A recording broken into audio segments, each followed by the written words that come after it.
Kita ulang ya. Bismillahirrahmanirrahim. Alhamdulillahi rabbil alamin. Salatu wassalamu ala Rasulillah ma ba'd. Allahumma anfa'na bima 'allamtana wa 'allimna ma yanfa'una wa zidna ilman. Assalamualaikum warahmatullahi wabarakatuh. Waalaikumsalam warahmatullahi wabarakatuh. Alhamdulillah kita telah memasuki pembelajaran Sirah Nabawiyah pada tahun ketiga Hijriyah. 3 Hijriyah yang dimaksudkan berarti 3 tahun setelah hijrahnya Nabi. Hijrahnya Nabi ke Madinah umur berapa? 53 tahun. Berarti sekarang kita mempelajari umur Nabi di umur berapa? 56 tahun. Sekarang ayo diperhatikan kembali, ditulis. Kemarin kita sudah telah menjelaskan tentang keislaman Abbas. Ya. Kemudian perang Bani Qainuqa. Ya, dan tentang bagaimana Nabi Bani Qainuqa ini dari kabilah apa? Orang-orang apa? Yahudi. Orang Yahudi. Kenapa Nabi perangi orang Yahudi ini? Berkhianat. Karena dia berkhianat. Itulah orang-orang Yahudi. Orang Yahudi mengkhianat, jangankan mengkhianati perjanjian bersama manusia. Bahkan lebih besar, perjanjiannya kepada Allah Subhanahu wa taala dia khianati. Ya, pernah diperintahkan orang Yahudi agar dia tidak menangkap ikan di hari Sabtu. Ya, dia sudah berjanji kepada Nabi Musa, iya, oke. Kita tidak akan menangkap ikan di hari Sabtu. Tapi Allah uji. Ketika di hari Sabtu, banyak ikan muncul di belakang rumahnya yang pada saat itu orang-orang Bani Israel tinggal di sekitar pesisir pantai. Baru lihat di jendelanya banyak ikan. Akhirnya tergiur. Akhirnya dia bilang, kita kan dilarang, sudah ada perjanjian. Ya, agar tidak menangkap ikan di hari Sabtu. Kenapa? Karena ini hari ibadah di kalangan orang-orang Yahudi. Memang hari rayanya orang Yahudi hari Sabtu. Hari rayanya orang Nasrani hari Ahad, hari Minggu. Dan hari rayanya kaum muslimin di hari Jumat. Akhirnya dia bergairah, dedek. Ya, karena lihat banyak ikan, ya, terfitnahlah dia dengan dunia. Akhirnya dia buat parit. Jadi buat kiloban besar di pinggir pantai, nagali. Supaya kalau itu ikan dihempas ombak masuk dalam lubang tidak bisa keluar. Ya. Karena kan kalau masuk di dalam lubang itu ombak, didorong ini ikan, jatuh dalam lubang tidak bisa naik. Karena kenapa? Lubangnya dalam. Itu yang dia buat. Dia buat di hari Jumat. Dia buat di hari Jumat. Dia bilang, saya kan tidak menangkap ikan di hari Sabtu. Di hari Jumat. Akhirnya, ya Nabi Musa larang. Akhirnya satu kampung buat begitu. Ya, satu kampung buat begitu. Supaya apa? Mengelabui Allah. Mengelabui perjanjian. Yang akhirnya Allah jadikan kunu qiradatan khasi'in. Maka jadilah mereka menjadi monyet-monyet. Ya, Allah azab orang yang pertama kali yang buat pemikiran ini di dalam rumahnya jadi monyet. Inilah inilah yang didapatkan oleh yang pelajaran IPS itu, bahwa asal manusia dari apa? Monyet. Dari kera monyet. Ya. Ini asalnya itu dari sini. Jadi ada manusia, dan itu pun dijelaskan dalam tafsir Ibnu Katsir. Yang jadi monyet hanya beberapa orang, sekitar 7 sampai 8 rumah saja. Tapi setelah dilihat oleh masyarakat, ya, yang tidak melakukan menangkap ikan, sudah dilihat dihinakan oleh Allah disebabkan mereka melawan perjanjian kepada Allah, berkhianat atas perjanjian bersama Allah, barulah mereka dimatikan. Jadi yang dijadikan monyet mati pada saat itu, zaman itu. Tidaklah hidup terus menerus. Dijadikan monyet terlebih awal sebagai kehinaan. Bahwasanya Allah menghinakan mereka sebagaimana mereka ingin menghinakan Allah. Jadi itu ya. Itu adik-adikku sekalian. Di pelajaran kali ini itulah yang kita tahu, bahwa orang-orang Yahudi memang suka melanggar perjanjian. Kemudian kita sudah jelaskan juga bagaimana awal Nabi Sallallahu Alaihi Wasallam berkurban. Berapa ekor? 2. Dalam riwayat lain 1. Ya.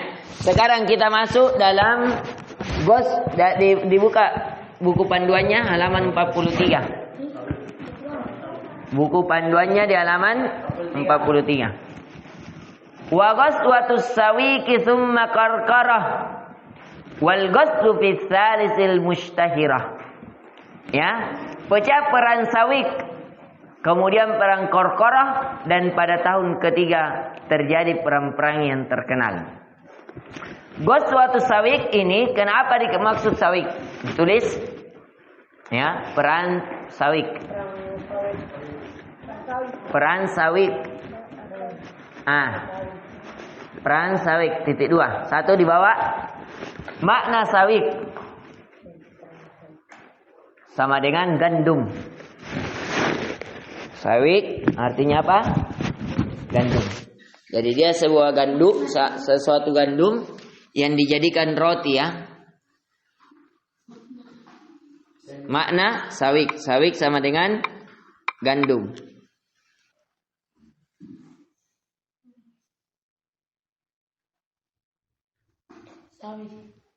Atau tepung. Ya, sawik juga bermakna tepung. Nah, kalau kita bisa bikin apa? Roti. Pakai apa? Pakai tepung. Tepung terigu dan selainnya. Ini begini. Ini ada kaitannya dengan perang Badar. Ya, perang Badar siapa yang menang? Kaum muslimin. Ketika pada saat dikalahkan Abu Sufyan, ya, mundur, kalah selama 7 hari, maka Abu Sufyan ini mengatakan pada saat dipukul mundur, nah bilang dia berjanji bahwa saya tidak akan mencuci kepala saya sampai saya membalas kepada Muhammad. Artinya tidak mau mandi, ya, harus kita balas. Akhirnya Abu Sufyan masuk ke pesisir kota Madinah.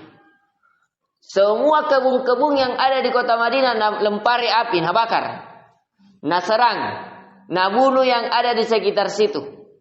Tapi jauh jaraknya dari kota Madinah itu sendiri, bagian luar, bagian pesisir. Yang akhirnya serang dari Najd, dari bagian sebelah lain dari kota Madinah.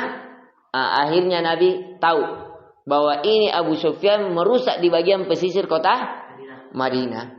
Akhirnya Nabi Shallallahu Alaihi Wasallam serang mereka, ya, dan tinggal di sana selama 3 hari menunggu mereka. Tapi ketika diserang oleh Nabi, supaya mereka tidak didapati oleh Nabi, ya, mereka lempar sawitnya ini. Itu gandum. Jadi kan mereka ini bekalnya apa? Bekalnya orang-orang Arab itu kalau pergi berperang sawit dengan minyak zaitun. Sawik itu apa? Itulah yang dia buat sebagai roti. Roti itu dicampur dengan minyak zaitun. Ataukah biasa kita seperti selai-selai begitu. Ya, sampai sekarang. Kalau kita ke Madinah, yang biasa dibagi di Masjid Nabawi, itu roti sama ada yang kayak begitu-begitu. Apakah namanya itu? Keril-keril begitu kah? Ya, tidak tahu intinya. Saya tidak bisa makan begitu-begitu. Ya, roti. Ini Abu Sufyan waktunya pasukannya dikejar oleh Nabi, ya, dikejar oleh Nabi supaya tidak didapat, supaya lebih kencang dia punya tunggangan kuda, dia lempar itu makanan, dia lempar itu tepung. Akhirnya Nabi tahu dengan pasukannya, Nabi lihat, oh di sini ini bekas larinya ini, banyak tumpahan tepung di sini. Maka dikenalnya dikatakan Ghazwatu Sawik. Artinya peperangan yang telah banyak didapatkan tepung-tepung. Kenapa banyak didapatkan tepung tadi? Karena dia membuangnya supaya tidak didapatkan ketika dikejar oleh Nabi Sallallahu Alaihi Wasallam. Ini ceritanya ya. Kemudian kata penulis summa Qarqarah.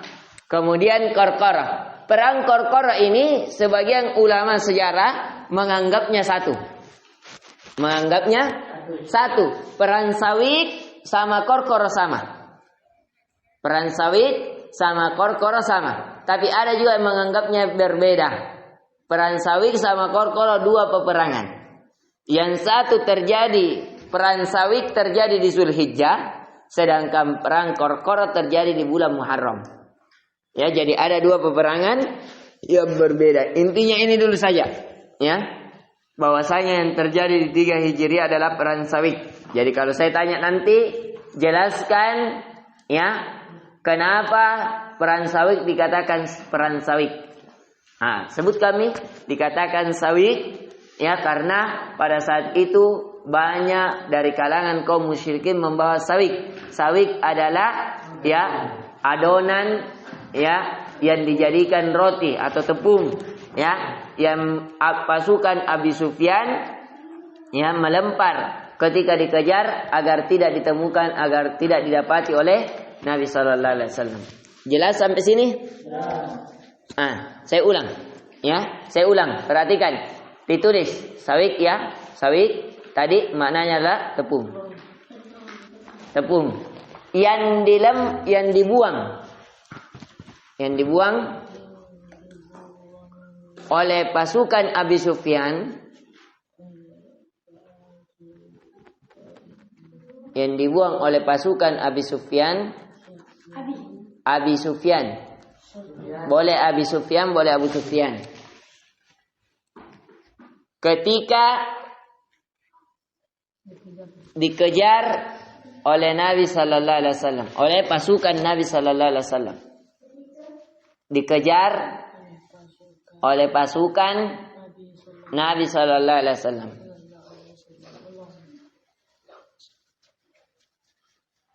Ya, ini.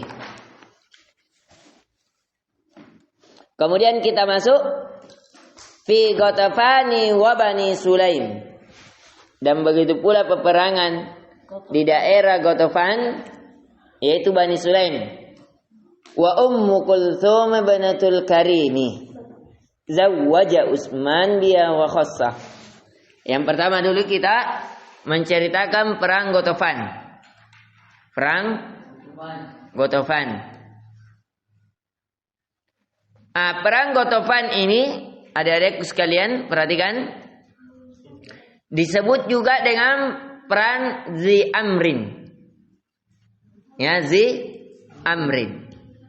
Kenapa? Karena Nabi sallallahu alaihi wasallam pada saat itu ya berperang ke Najd.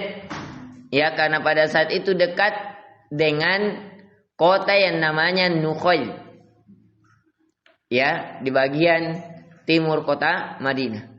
Ya, yang jaraknya 121 km dari kota Madinah. Perhatikan, ayo diperhatikan, ditulis perang Ghatafan. Ghatafan nama tempatnya. Perang Ghatafan. Dibawanya. 1. Ya, yang terjadi pada Ghatafan 1, tidak terjadi peperangan. Ini singkat-singkat ya. Tidak terjadi peperangan. Disebabkan tidak ketemunya dua pasukan. Ya, Nabi sudah bermalam 3 malam. 2 pasukan.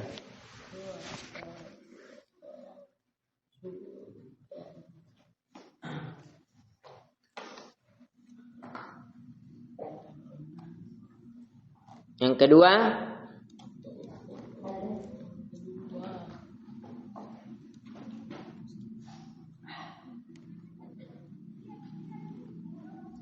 terjadi 7 hari setelah perang Badar. Jadi bayangkan itu Nabi baru-baru capek dari perang Badar, Nasran lagi ya. Terjadi 7 hari setelah perang Badar. Yang ketiga, Nabi yang ingin menyerangnya. Kenapa? Karena dia berkhianat. Inilah Ghatafan, inilah yang bekerja sama dengan Yahudi. Yang tadi, yang Abu Sufyan. Jadi Abu Sufyan membakar itu lolos melalui dari sini. Dikasih dibukakan jalan kerjasama dengan Abu Sufyan. Nabi tahu siapa yang tadi, kenapa bisa ini Abu Sufyan lewat, kenapa bisa tak bakar, kenapa mana ini yang di pesisir Madinah. Orang-orang Yahudi kan sudah makin kerjasama bahwa sama-sama ya memberikan tameng untuk kota Madinah agar tidak diserang oleh musuh. Tapi kenapa ini Abu Sufyan lolos? Ya, ternyata ya ada yang berkhianat. Ya, akhirnya Nabi setelah 7 hari peperangan kan diserang. Ya, Nabi tahu penyerangannya, dikejar 3 hari ternyata ditunggu tidak ada. Nah, inilah yang terjadi. Ya, akhirnya Nabi menyerang dari Bani Sulaim. Tapi tidak ditemukan oleh Nabi. Lari juga. Ya, sehingga tidak terjadi peperangan. Nah, sekarang ya ini kita masuk tentang pernikahan Ummu Kulsum. Ya, kisah menikahnya Ummu Kulsum. Tulis ayat di bawahnya. Kisah pernikahan Ummu Kulsum. Mohon maaf ya, saya tidak terlalu detailkan seperti biasa. Ya, karena saya melihat kalau kita detailkan tidak akan cukup waktu sebulan untuk menyelesaikan pelajaran Sirah Nabawiyah kita, sehingga saya singkat, tidak terlalu menceritakan keseluruhannya. Poin-poin penting saja. Ya, ini kisah menikahnya Utsman bin Affan dengan Ummu Kulsum. Akhwat menulis ya Ki. Nah, 1. Ya. Nah, ini kisahnya, cerita ini ya. 1, Utsman menikahi Ummu Kulsum setelah kematian siapa? Ruqayyah. Utsman menikahi Ummu Kulsum setelah kematian Ruqayyah. Ya, ini.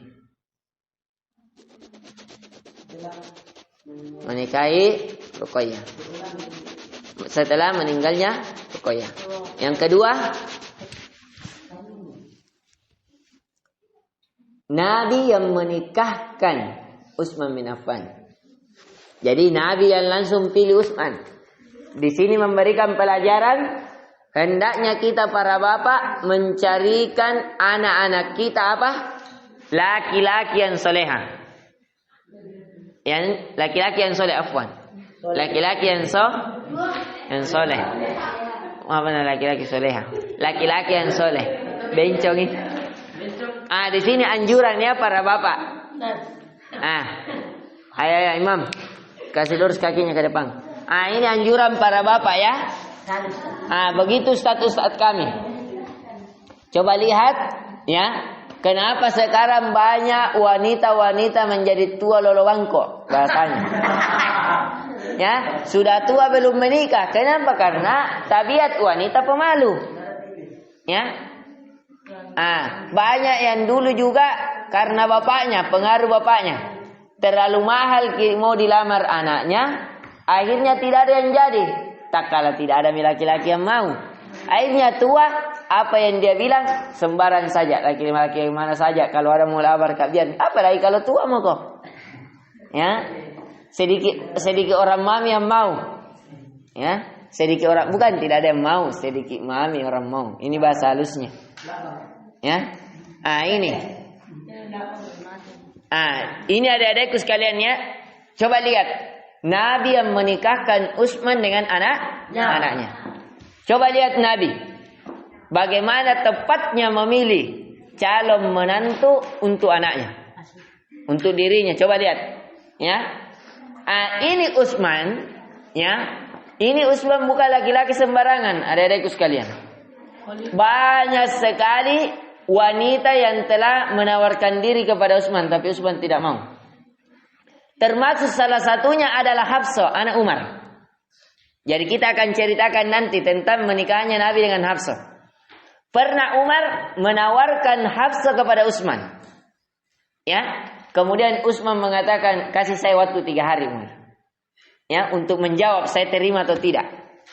Ya, akhirnya bertafakur. Utsman bin Affan memikirkan selama 3 hari. Ya, sampai 3 hari ya, Umar ini numbat-numbat. Nah, terima jini lamaranku ini Utsman atau tidak? Apa kata Utsman? Ya, untuk saat ini saya belum mau menikah. Bayangkan, padahal Afsa ini Allahu Akbar. Pada saat itu masih umur 21 tahun. Ya, kegadis-gadisannya. Ya, akhirnya walaupun dia sudah menjanda pada saat itu ya, telah dinikah oleh laki-laki lain, kemudian dia menjanda, kemudian ya, pada saat itu ditawarkanlah ya Utsman bin Affan. Kemudian Utsman apa dia mengatakan? Untuk saat ini saya belum ingin menikah. Akhirnya Umar menawarkan lagi ke Abu Bakar untuk dinikahi anaknya. Abu Bakar cuma diam. Ya, akhirnya Umar radhiyallahu an ya menawarkan kepada Nabi dan Nabi pun menerimanya. Ketika sudah diterima, maka Abu Bakar mengatakan, Umar, sesungguhnya saya pernah mendengar Nabi sallallahu alaihi wasallam menginginkan Hafsah. Maka saya pun tidak menginginkan membuka rahasia Nabi dan saya pun menolaknya. Seandainya Nabi tolak, maka saya akan menerimanya. Nah, ini ya, titik pembahasan kita adalah kisah Utsman. Bahwa Utsman bukan laki-laki sembarangan, ya. Banyak wanita yang antri sama dia tidak mau. Ya, karena Utsman terkenal ini, kita mau jelek kok saja, tapi kaya kok berapa banyak wanita yang mau. Apalagi ini Utsman kalau tampan. Orang mau dikatakan orang yang paling tampan di kalangan para sahabat Utsman. Baru orangnya keren sekali. Saking kerennya ini Utsman, dia bayangkan kalau ada bekas parfum, sudah ditahu nih, bekas parfumnya ini Utsman. Berarti Utsman sudah lewat sini. Bayangkan, Utsman ini memiliki saking senangnya dia parfum, dia memang pebisnis parfum sama minyak. Itu Utsman. Saking senangnya memakai parfum sampai di bagian kemaluannya memiliki parfum khusus dari Yaman. Jadi ada beda khusus untuk menjaga itu. Bayangkan. Ya. Utsman bin Affan, kata Nabi, sampai malaikat saja malu dengan Utsman. Sampai malaikat saja malu dengan Utsman. Pernah Nabi duduk-duduk bersama Abu Bakar dan Umar. Pada saat itu bagian paha Nabi terbuka. Di sini menunjukkan bahwasanya di atas lutut sedikit, ya sedikit saja, separuh dari paha itu bukan aurat. Karena Nabi tidak menutup pada saat duduk-duduk bersama Abu Bakar dan Umar. Ya, ketika datang Umar, Nabi tidak tutup. Bagian pahanya yang kelihatan sedikit. Duduk-duduk di sekitar rumah Nabi. Masuk Abu Bakar, Nabi juga tidak tutup. Tapi ketika masuk Utsman, Nabi langsung kasih begini kainnya. Tutup bagian pahanya. Ya, langsung bertanya, kenapa ya Rasulullah? Kata Rasulullah, ya, malaikat saja malu dengan Utsman. Malaikat saja malu dengan Utsman. Ini Utsman bin Affan. Kekayaannya tidak ditanya lagi. Nanti kita akan ceritakan perang Uhud. Utsman bin Affan menginfakkan puluhan miliar, ya, dari hartanya untuk perang Uhud. Bayangkan, 1000 ekor unta beserta isinya dia sedekahkan untuk perang Uhud. 1000 ekor unta kali 40 juta berapa memang? 40 miliar. Bayangkan ini hartanya Utsman. Ya. Utsman radhiyallahu an ini dari segi fisik. Kalau gagahnya Utsman tidak ditanyakan lagi. Ya. Belum pi matanya. Allahu Akbar. Kalau mau diceritakan, nanti kalian lihat ya di YouTube saya tentang kisahnya Utsman. Allahu Akbar. Matanya, kulitnya, perawatannya, pokoknya Utsman itu sering juga cukur. Tidak pernah berantakan. Baru rambutnya Utsman sering kayak berminyak. Ya, sering rasa mer, pokoknya rapi-rapi terus. Bajunya tidak pernah kusut.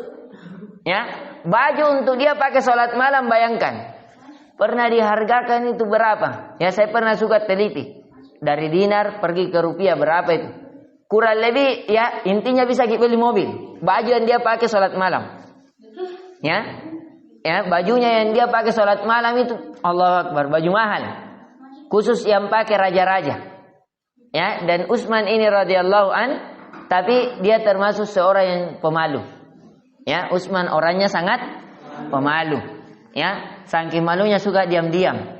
Tapi diam-diamnya itu baru dia tidak suka makan makanan yang sudah bermalam. Baru kalau makan, Allahu Akbar. Pokoknya yang paling berselera. Pokoknya makanan paling mahal, paling keren, itu yang dia makan. Itu Utsman. Baru sering dia mengajak orang lain. Kalau makanan mentraktir begitu banyak orang. Baru makan sama-sama. Baru makanannya Allahu Akbar. Langsung kambing-kambing yang paling ini. Pokoknya kambing paling mahal sudah. Nah, begitu dia Utsman radhiyallahu an, ya. Parfumnya tadi saya sudah ceritakan, rambutnya bagaimana. Fisiknya Utsman radhiyallahu an, Allahu Akbar, ya. Dia tidak terlalu tinggi, tidak juga terlalu pendek, sedang. Kemudian dia sispek. Kemudian ketampanannya Allahu Akbar, ya. Kemudian kantonnya tebal. Nah, ini paling disuka akhwat. Ya. Pokoknya dia gambar, dia tampang, ahli ibadah lagi. Solat malamnya Utsman radhiyallahu an, solat witir 1 rakaat, tapi dia menghatamkan 30 juz. Ya, solat malamnya ini Utsman 1 rakaat, tapi menghatamkan 30 juz. Ibadah puasanya Utsman jangan ditanyakan. Puasanya Utsman Senin Kamis tidak pernah putus sampai akhir ayatnya. Bahkan Utsman bin Affan meninggal dalam keadaan apa? Berpuasa. Ya. Bayangkan kau mau pikir akhwat mana yang tidak mau? Wajah tampan. Ya, pakaian elegan. Parfum mahal. Makanan Allahu Akbar. Rumah banyak. Kekayaan luar biasa. Ya, dompet tebal. Ibadahnya 30 juz hari-hari. Ya, bacaan Qur'annya. Salat malam 30 juz. Ya, orangnya pemalu. Allahu Akbar. Ya, semua terkumpul. Bagaimana anda antri akhwat? Ya, itulah Utsman bin Affan radhiyallahu an. Kekayaannya yang sampai sekarang dinikmati para pelajar yang di Masjid Nabawi. Ya, sekarang itu beasiswa dari Masjid Nabawi itu dari percikan kekayaan Utsman bin Affan dari sumur yang dia beli dari kalangan orang Yahudi dijadikan hotel. Ya, wakafnya Utsman bin Affan. Ini ya, sekarang. Jadi tidak salah Nabi ya menikahkan Utsman bin Affan dengan anaknya lain. Ya, kenapa? Karena anaknya lain enak hidupnya. Ruqayyah. Karena Ruqayyah enak hidupnya. Akhirnya dia kasih lagi Ummu Kulsum. Ayo sedikit lagi. Perhatikan. Akhirnya Nabi menikahkan dia dengan Ummu Kulsum. Ummu Kulsum saudara dari siapa lagi tadi? Ruqayyah. Berarti Utsman menikahi berapa putri Nabi? 2. Maka dikenalnya dia Zunnurain, pemilik 2 cahaya. Pemilik 2 cahaya. Artinya pemilik 2 cahaya Nabi, yaitu anak Nabi yang bernama Ruqayyah dan anak Nabi bernama Ummu Kulsum. Tsumma tazawwajan Nabiyyu Hafsah.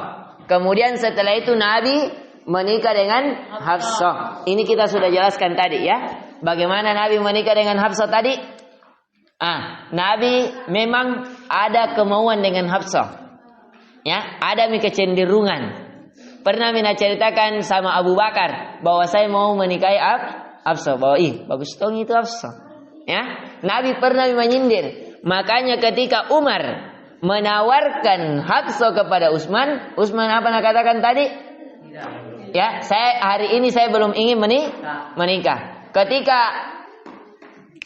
akhwat, ketika Umar menawarkan kepada Abu Bakar cuma diam. Kenapa? Karena Abu Bakar sudah tahu bahwa Nabi menginginkan Hafsah. Akhirnya ketika Umar datang kepada Nabi, maka Nabi pun menerima ya. Maka Umar pun menerima lamaran Nabi. Inti pelajaran tadi di kisah mana Maki? Kisah Utsman ya. Kemudian tulis kisah menikahnya Nabi dengan Hafsah. Kisah Oh, ditulis dulu keutamaan Utsman. Keutamaan Utsman. Keutamaan Utsman atau boleh juga keutamaan Utsman. Satu, dari segi fisik dulu. Tampan rupawan. Tampan rupawan. Dua, ya, senantiasa memakai parfum termahal. Ya, bukan cuma parfum termahal. Kalau kita ya parfum ada ya. 5.000 di pasar. Ya, 10.000 3. Kalau Utsman pernah bayangkan itu bibinya, ya, intinya jutaan parfumnya. Ya.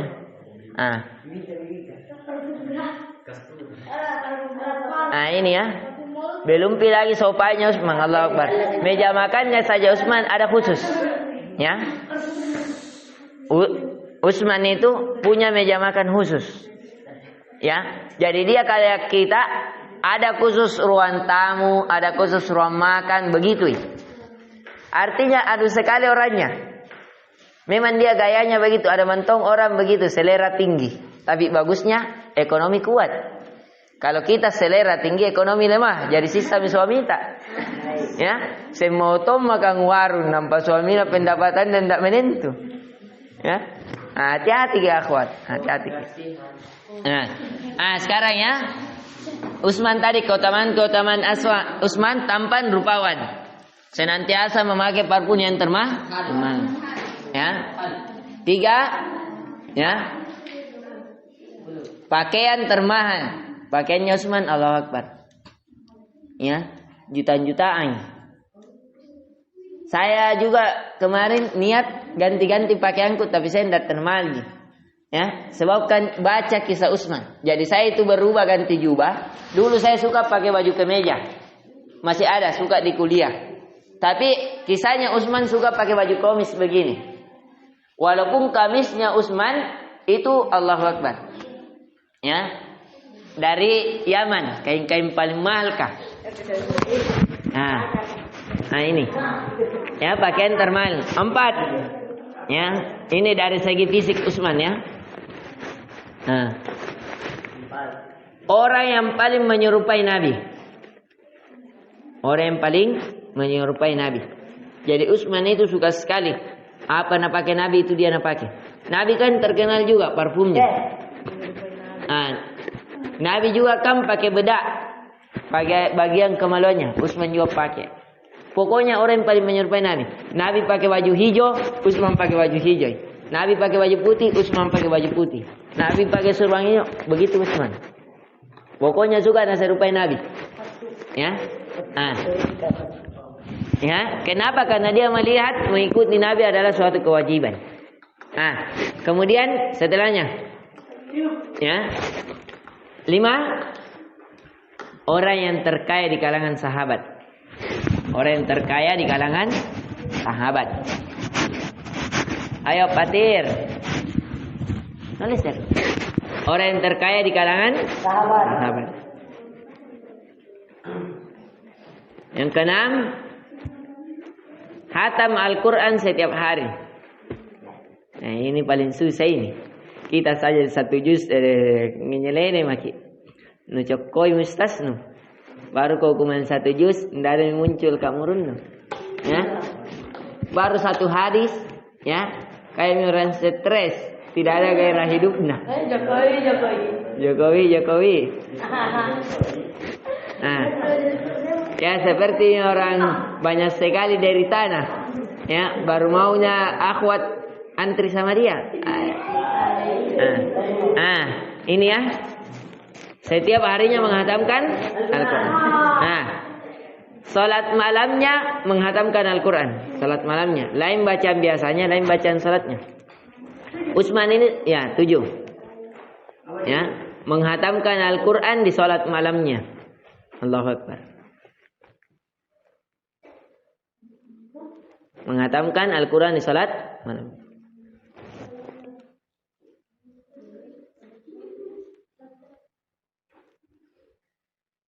Ya.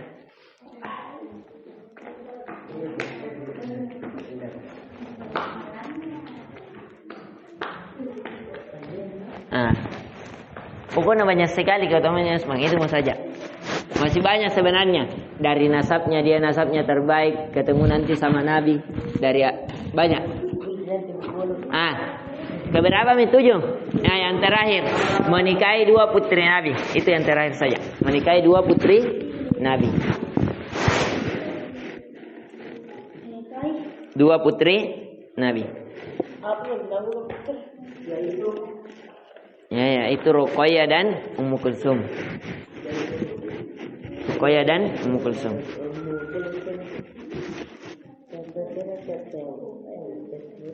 Ya. Kemudian ya kisah Nabi menikah dengan Hafsah.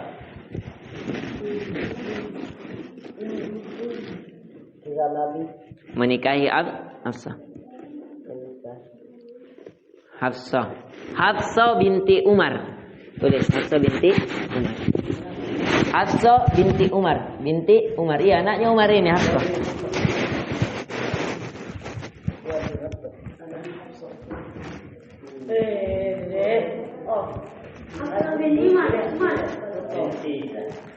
Binti Umar.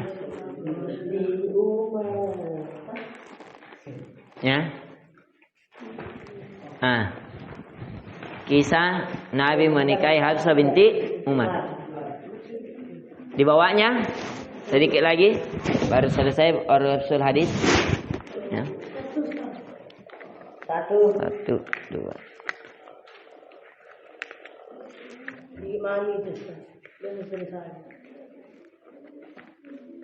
Insyaallah dapat ya bulan ini insyaallah. Sudah selesai. Kemudian ya. Nabi menikahi Hafsah. Tadi sudah kita kisahkan ya, kisahnya Nabi menikahi Hafsah. Nabi menikahi Hafsah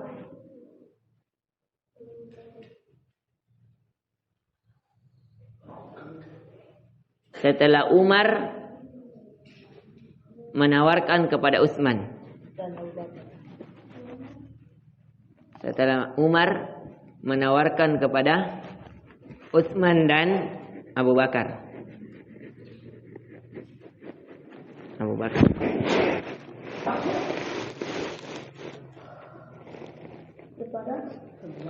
Utsman dan Abu Bakar. Nah, itu saja. Sekarang ya perang Uhud. Nah, kita ceritakan kisah perang Uhud. Kita selesaikan ini, baru besok insyaallah masuk di pertemuan 4 Hijriah. Perang Uhud ya.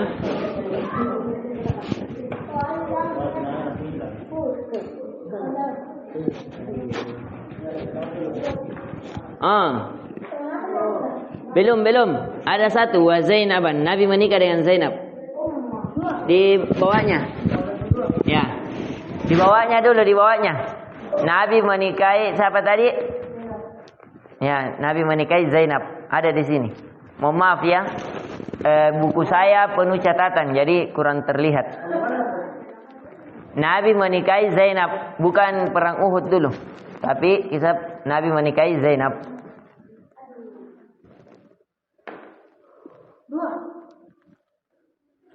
Nabi menikahi Zainab.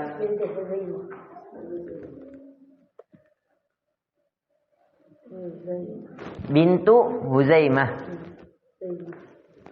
Binti atau bintu Huzaimah. Yang dikenal Ummul Masakin. Ibunya orang-orang miskin. Jadi tugasnya ini Zainab, kan waktu Nabi berhijrah ke Madinah, Nabi membuat apa masjid apa? Masjid Quba dan Masjid Nabawi. Ummul Masakin dikenal dengan Ummul Masakin. Ibunya orang-orang miskin. Jadi ketika Nabi sudah tinggal di Madinah, orang-orang yang ingin belajar agama tinggal di masjid. Kayak ini misalnya Masjid Nabawi. Ada orang-orang miskin ingin belajar sama Nabi, yang tidak ada tempat tinggalnya, akhirnya dibuatkan tempat tinggal oleh Nabi. Ketika dibuatkan, ini kebiasaan para Nabi ya. Coba lihat Nabi, ada pondoknya. Sekarang kita bahasanya pondok pesantren. Ada pesantrennya. Ya, Nabi buat di sekitar Masjid Nabawi. Nabi ajarkan di mana? Di Masjid Nabawi. Kenapa saya memilih belajar di masjid? Karena ikut dengan ya Nabi. Makanya waktu rapat Pak Direktur kita menyuruh saya pakai bangku. Kenapa tidak pakai di bangku kelas saja? Saya mengatakan kenapa saya pilih masjid? Insya Allah karena banyak dicetak ulama-ulama dari masjid. Yang kedua, karena anak-anak kita sebelum melakukan belajar sholat dulu. Sehingga kalau di kelas terlalu repot, di masjid dulu sholat baru pergi ke kelas, mengambil banyak waktu. Yang ketiga, masjid adalah tempat terbaik. Ya, walaupun fasilitasnya terbatas, tapi Nabi yang mengatakan bahwa masjid adalah khairu buqai fil ard, sebaik-baik tempat di muka bumi. Dari tempat terbaik, insya Allah bisa melahirkan orang-orang yang menjadi orang-orang yang terbaik. Insya Allah. Ya, maka dari itu banyak di kalangan para ulama ya yang lahir dari masjid. Kemudian keberkahan masjid itu sendiri. Ya, kalau di kelas mungkin terlalu banyak dosa, tambah susah paham anak-anak. Apalagi kau di sana, ya, ketemu lagi akhwat baku sampingan bangku, Allahu Akbar. Ya, bisa jadi kita cerita tentang perang Hunain, dia juga ya lagi berperan dalam pemikirannya, cantik nih akhwat kan. Ya, kita cerita perang Hunain, dia penonton di dalam pikirannya. Ya, kalau di sini insyaallah lebih terjaga. Nah, ini. Ya, adapun pernikahan Nabi dengan Zainab, ayo kita lihat pernikahan kisah Nabi menikah dengan Zainab. Ini yang terakhir. Perang Uhud insyaallah besok. Karena perang Uhud, ayo sedikit lagi. Ini yang terakhir. Ayo pernikahan perang Uhud besok kita jelaskan karena dia seru sehingga membutuhkan tenaga baru. Ya, kita ceritakan dulu pernikahan Nabi dengan Zainab. Bintu Huzaimah Al-Hilali. Jadi Nabi sallallahu alaihi wasallam menikahi Zainab ini ya disebabkan dia juga seorang janda. Jadi sekali lagi Nabi tidak menikahi seorang gadis kecuali satu orang. Ya, yaitu siapa? Aisyah. Aisyah radhiyallahu anha. Ya. Kemudian Nabi tidak meninggal istrinya selama hidupnya kecuali dua orang. Yang pertama Khadijah radhiyallahu anha, yang kedua Zainab bintu Huzaimah ini. Jadi diperhatikan, yang meninggal dari istri Nabi ada berapa orang? Pertama Khadijah radhiyallahu anha. Yang kedua Zainab bintu Huzaimah Al-Hilali. Ini yang akan kita kisahkan. Ayo sedikit perhatikan. Zainab ini ya tidak dikaruniai juga anak. Intinya tidak ada dari istri Nabi yang Nabi memiliki anak kecuali juga dua orang. Satu Khadijah radhiyallahu anha, dua Maria Al-Qibtiyah. Maria Al-Qibtiyah dari siapa namanya? Ibrahim. Selainnya anak dari Khadijah. Ya, ini. Jadi ada dua tadi prinsip. Satu, Nabi tidak menikahi seorang gadis kecuali satu orang. Siapa? Aisyah. Nabi tidak meninggal dari kalangan istrinya selama hidupnya kecuali dua orang. Khadijah dan Zainab. Siapa? Zainab apa? Bintu Huzaimah. Nanti ada dua Zainab. Nanti akan diceritakan. Kemudian ya, kisah lain lagi kita perhatikan. Zainab ini dikenal dengan Ummul Masakin. Ditulis. Tulis. Ya. Zainab. Kisah menikahnya Nabi dengan Zainab. Yang dikenal dengan Ummul Masakin. Satu.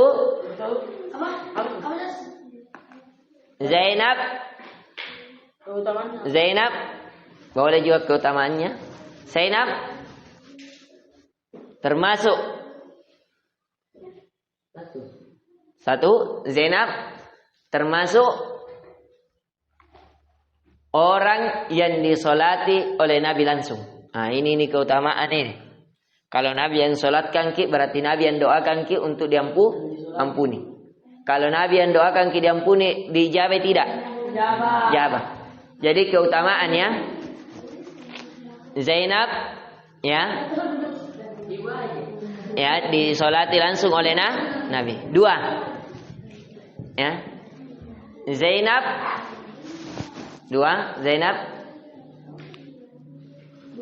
pengurus orang-orang miskin. Pengurus orang-orang miskin yang belajar kepada Nabi. Jadi Zainab ini tukang masaknya. Ya, Zainab ini terkenal orang yang suka sekali bersedekah. Pengurus orang-orang miskin yang belajar kepada Nabi. Ya.